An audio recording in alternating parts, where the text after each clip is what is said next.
the pontoons at the boat's birthday games. Okay. Just recently been put in. Oh, So okay. this is the grand opening for the pontoons.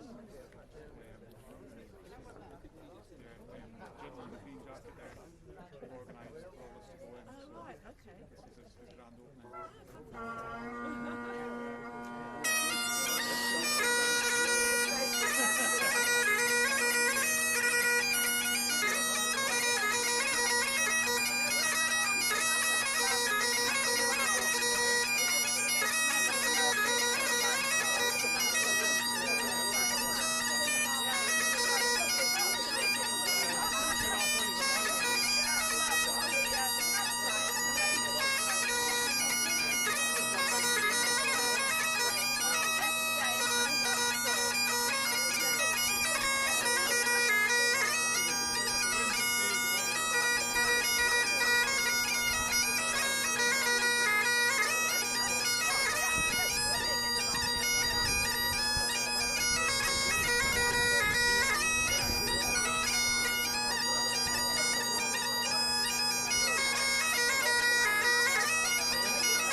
We're going up to where we're going? Lochline. Okay, look Alan. Greenland, yeah. How do you say it? Loch Alan. Loch Allen. Right, Loch Allen. No, it's his way it's spelled as well. That's a nice wee spot as well. You can jump the ferry across the mill as well. Yeah, yeah.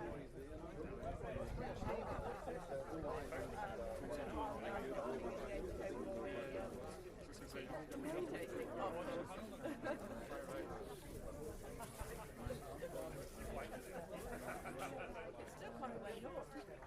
Yeah, it's quite a nice. It's quite a way when you get there as well.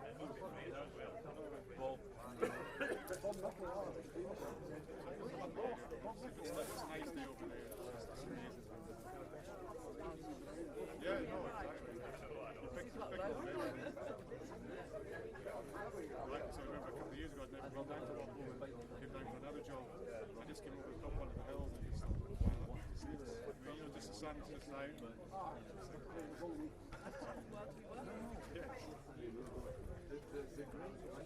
It is a nice day.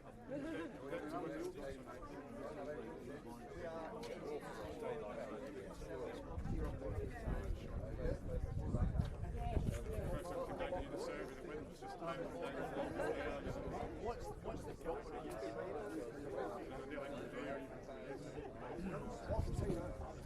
Super. Thank you. Great.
thank you all for coming. Welcome on board.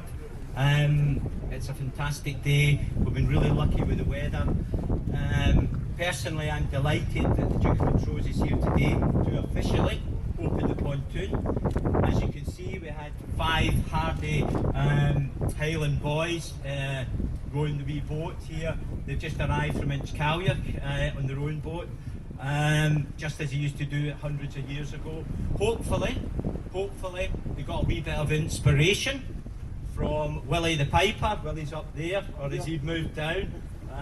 He's fantastic, he's our neighbour. Today is mainly about the pontoon project, and we are naming it the 1782. And the Duke, I just can lift this microphone. We're naming it the 1782 pontoon. I'd rather call it the 1782 pier, but the Duke will explain, hopefully in a little more detail, the significance of that. The idea of the pontoon had been bouncing about in my head for, I don't know, around 10 years, and really I would like to take this opportunity to thank the various agencies and people for helping me make it possible, because it looked impossible, let me tell you. Montrose Estates, the Duke here, has very kindly helped me along the way. Forth Valley and Lomond Leader, Stirling District Council, the National Park, the Bank of Scotland, my bank manager is here. Part of the money he gave me was to fund the pontoon and a large boat. The boat is here, the passenger boat, so I'm going to have to do a bit of explaining. Anyway, we're over budget, but we'll work it out. Cruise Loch Lomond, Stuart's here today. Stuart has very kindly given us a loan of the boat. I'm going to tell the bank manager that it's ours. We'll work it out. Inland and Coastal Marine Systems are the company that designed the pontoon, because at the end of the day, this is a very exposed part of the loch and it needed to stay there. Now Kevin up there in the kilt is a really smart guy. I couldn't believe it that he came down today. But the reality is his accounts office sent him down. That's why he's here. There's 2 of them. Anyway, that's really good. The Hay Partnership, I don't see MD there. Cruise Loch Lomond. And of course, my good friends Joe and Betty Twaddle at Passfoot. I don't know where they are. They put up with the construction traffic for weeks on end, and Betty fed the boys bacon and sausage rolls, and the feedback was they're better than the oak trees. There you go. My building team, the boys are here. Mull, Willie, Paul, Cuba, thank you very much. And last but not least, my family, my wife Lucy, Stuart, David, all the boys, the girls, because at the end of the day, we managed to persuade them to get involved in hospitality. You know, if they don't get involved in hospitality, they migrate to urban and not here. So we're delighted that the kids have helped me so much to bring this business to where it is today. Thank you very much. I really am pleased to say that we now have connectivity to the loch for holiday makers, day trippers, West Highland Way walkers, families, locals. The list is endless, you know, and it keeps growing. Businesses like Cruise Loch Lomond, I don't know where Stuart is, he's about somewhere. Businesses like Cruise Loch Lomond are now successfully running the water buses, short cruises, circular cruises, island cruises. It will continue to grow on a week-to-week basis. We've had visitors staying at the Oak Tree who arrived last week. They parked their car and the car never moved for the week. And I thought, wow. I met them at reception. They had used the water pontoon every day, and they were going on about how fantastic the staff were. And I thought, of course, I'll take the credit for that. But they were talking about Cruise Loch Lomond staff. Anyway, but they thought we'd done not too bad as well. So we're delighted. It's the first disabled access to the water in East Loch Lomond side. We've had so many people that have difficulty with mobility asking and using it. That is so important to us. We want this to be used by people that don't normally get access to the water. And finally, because Seamus is falling asleep, hopefully not, I would sincerely hope that the local people, families, will simply use the water bus to appreciate and enjoy Loch Lomond. You know, nothing more, nothing less, just use it. And make no mistake about it, and I'm going to say that again, make no mistake about it, the success of the pontoon in years to come will not be measured in a business sense or a financial sense. No, it will be measured by the community at large getting access to Loch Lomond, and that to me is super important. Thank you for listening. I'm now going to hand you over to Seamus Graham, the Duke of Montrose, the 8th Duke.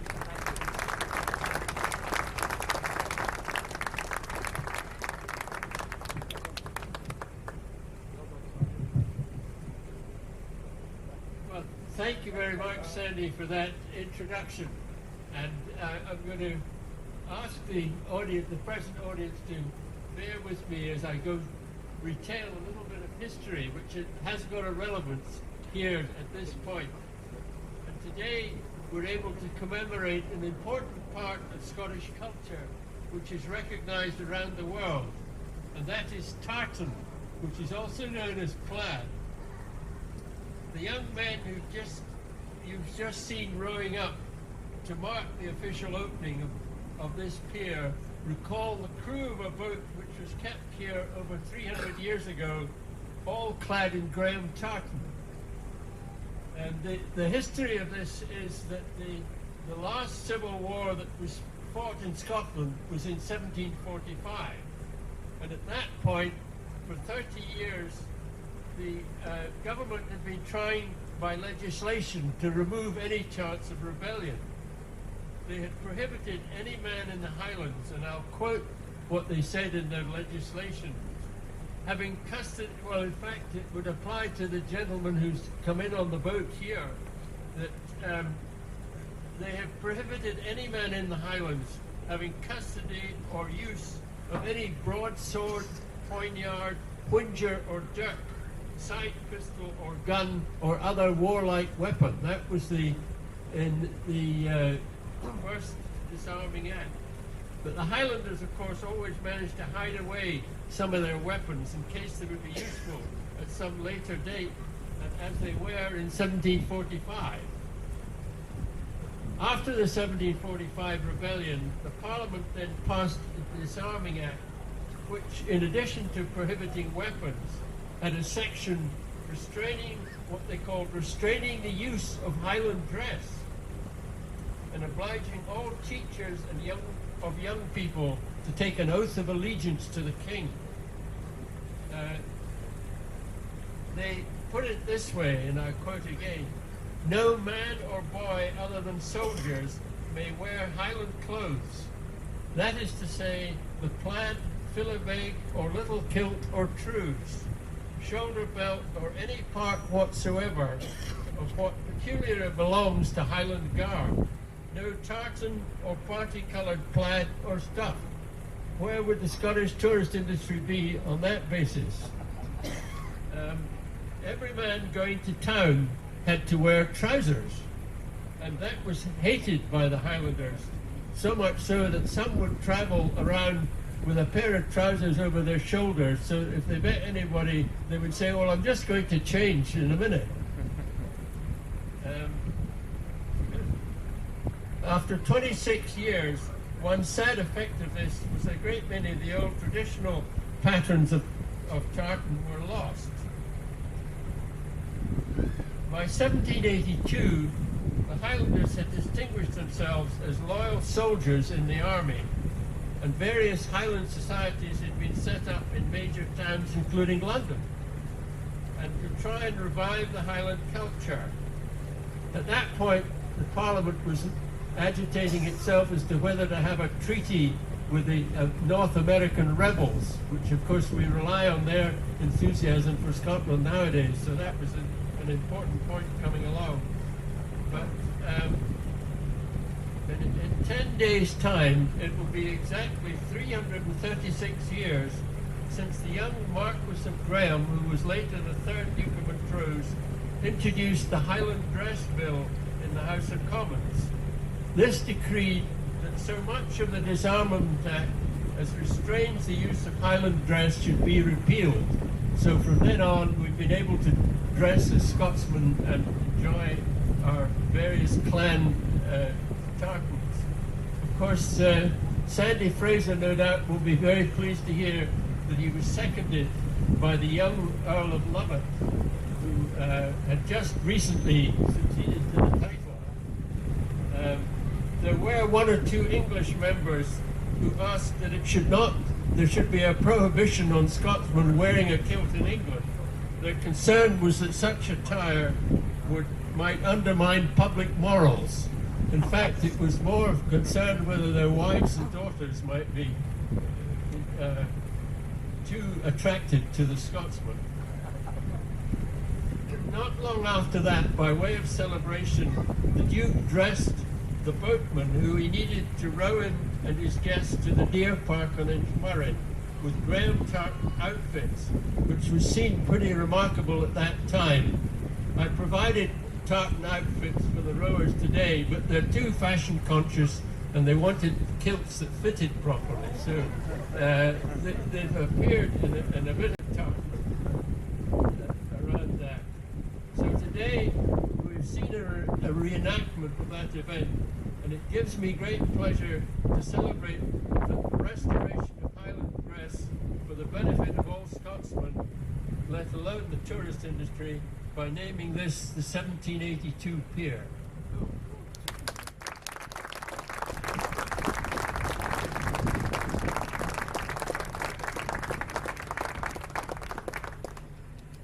Thank you very much, Seamus. That was fantastic. Just before I get Seamus to cut the ribbon, I'd like to give him. If I can just pull this mic out. My daughters, Holly and Christina, made this Loch Lomond Rocks picture. Thank you very much. And I'd like to present that to you. Hopefully that won't go into the raffle at the flower show. If possible. Certainly not. It's added value. More importantly, and I have some of my own Balmaha own cask whisky, which its bottle number, and the significance I hope is not lost on you all. Bottle number 83. It's batch 8, and I'd like to present that to you to commemorate the day. Thank you very much. There we are. Yes. Okay. Oh, yeah, the whiskey. That has gone up in value already. Thank you. Okay, and now we've got the scissors somewhere. Just going to get Jamie on the other side. Ah, right. Okay, okay. I'm going to ask Seamus now to. Yeah.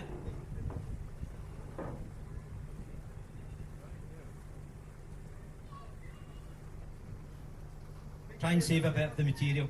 Cut it at the side. Okay. Yep. Thank you. Thank you very much. Okay, I'd like you all now just to sort of get on board and enjoy the day. Thanks you all very much for coming. Thank you.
Yeah.